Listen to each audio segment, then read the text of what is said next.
satu hal yang tidak pernah luput dari kita, mulai dari anak-anak, remaja, bahkan dewasa, yaitu adalah belajar. Hai teman-teman, saya Rospita Brusyalagan. Hari ini saya akan membawakan topik tentang belajar.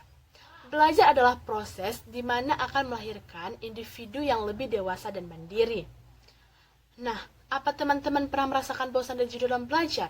Terkhususnya bagi siswa nih, apalagi saat mendapatkan soal yang susah banget dan telah berulang-ulang diulangi agar mendapatkan jawabannya tetapi sia-sia. Hari ini saya akan membawakan cara-cara atau tips-tips belajar yang benar dan tidak membosankan. Yang pertama adalah waktu. Ternyata belajar membutuhkan waktu loh teman-teman.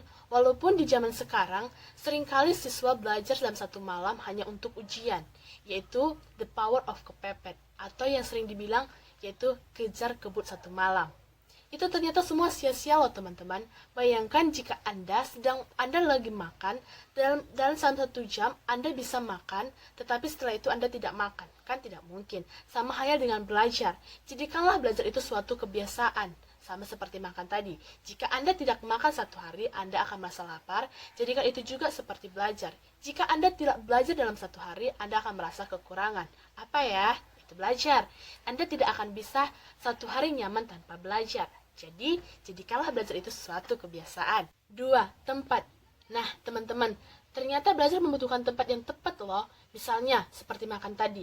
Anda pengen makan, tapi Anda berada di toilet. Kan tidak mungkin. Sama sepertinya dengan belajar. Anda juga membutuhkan tempat yang nyaman, agar belajar Anda menjadi nyaman. Apalagi seperti saat ini, karena sedang pandemi corona, pasti Anda belajar di rumah kan?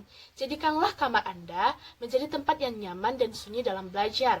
Karena suasana sunyi akan lebih memfokuskan Anda dalam belajar. Anda bisa menghiasi kamar Anda, bahkan meja belajar Anda dengan kata-kata motivasi, entah yang lainnya, sehingga Anda termotivasi dan tidak bosan dalam belajar. Tapi saya sarankan jangan belajar di atas tempat tidur ya. Dengan kenyamanan tersebut akan membuat Anda tidur nih. Tapi apabila Anda belajar di kelas, kan tidak hanya kelas Anda, tempat belajar Anda juga bisa pergi ke perpustakaan, di mana perpustakaan tersebut tempat yang nyaman atau sunyi sehingga menjadikan Anda lebih fokus dalam menangkap pelajaran. Yang ketiga, cara. Ada 3 tipe manusia.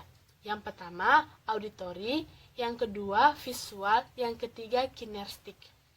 Jika Anda adalah tipe orang visual, di mana Anda akan lebih mudah menangkap ketika melihat penjelasan guru, apalagi saat guru menerangkan, apalagi melalui video. Tetapi, jika Anda tipe visual, Anda akan malas dalam mencatat, sehingga Anda harus mencatat intisarinya saja, itu pun dengan pensil warna, atau berwarna, atau catatan berwarna, sehingga Anda tidak bosan dalam membacanya. Yang kedua, auditory. Auditory adalah tipe manusia yang mudah menangkap dalam mendengar, di mana saya sarankan jika Anda tipe auditory, Anda bisa belajar menggunakan musik, di mana musik tersebut akan mendorong Anda lebih fokus dalam belajar. Dengan nada-nada tersebut, Anda bisa membaca sambil mendengarkan nada tersebut dan mudah dihafal di otak Anda. Yang ketiga, kinestetik adalah tipe orang yang aktif, di mana saya sarankan jika Anda belajar, Anda harus memegang pulpen sehingga bisa digerak-gerakin, sehingga Anda tidak bosan dalam belajar. Nah, cara-cara tersebut adalah cara-cara yang tepat dalam Anda belajar. Jangan nanti Anda orang tipe visual, tapi Anda belajar sambil mendengarkan musik. Itu akan membuat fokus Anda lebih fokus ke musik Anda. 4. Refreshing. Refreshing bukan saat liburan aja loh teman-teman.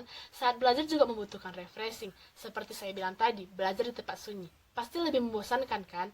Jadi, Anda bisa membagi waktu Anda di mana 15-12 menit Anda belajar. Setelah itu, Anda bisa keluar ke ruangan untuk refreshing, untuk melihat pemandangan-pemandangan, atau untuk menghirup energi positif dari udara, sehingga Anda bisa berimajinasi, keindahan, entah yang lain-lain, sehingga otak kiri dan otak kanan Anda seimbang dalam menangkap pelajaran. Nah, hanya itu yang bisa saya sampaikan.